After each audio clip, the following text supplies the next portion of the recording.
Saya rasa gembira lah. Pasal selama ni yang kita idamkan kan, saya rasa jadi menjadi kenyataan.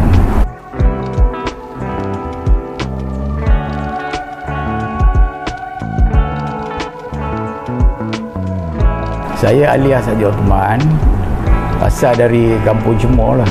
Saya tengok daripada awalannya, saya diberi katalog. Dalam katalog tu saya dah pernah pergi 2 syarikat perumahan kan. Saya tengok katalog yang syarikat ni bagi, dia berbeza, dia berlainan daripada yang rumah-rumah lain. Daripada segi bentuk kan. Pengalaman saya sejak berurusan dengan syarikat ni, saya rasa puas hati apa penerangan yang dia buat. Mana dari segi komunikasi. Komunikasi adalah yang terbaik. Mana apa yang saya tanya, semua diorang jawab. Lepas tu apa yang saya kemuskilan, diorang bagi pandangan, bagi cadangan. Itulah bila start pada yang tapak tu kan.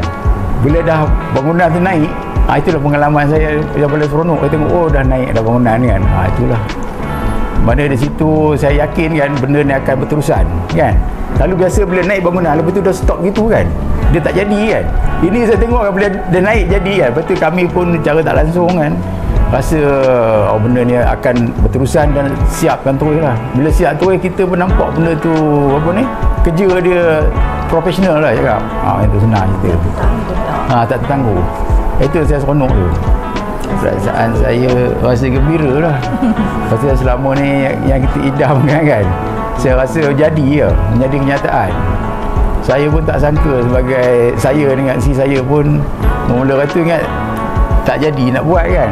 Tapi dari segi sokongan, dorongan daripada tuan tapi kan dia kata cubalah kan macam mana kan. Nanti kalau Cik Aliah kata nak buat, saya buat yang terbaik kan. Bila saya tengok yang terbaik tu yang saya tertarik tu. Terbaik macam mana. Tapi Alhamdulillah memang betul. Saya nampak benda ni memang terbaik. Dia punya kerja je teliti. Lepas tu dia punya skill ada, kira sempurna lah kan. Bagi orang yang di luar sana, saya nasihatkan kan agar pilihlah SSO. Kerja dia adalah elok. Lepas tu staff dia pun kerjasama dengan kami kan. Dia macam kita macam compression adik-beradik kan. Itu je. Kita rasa seronok kerja dengan dia orang.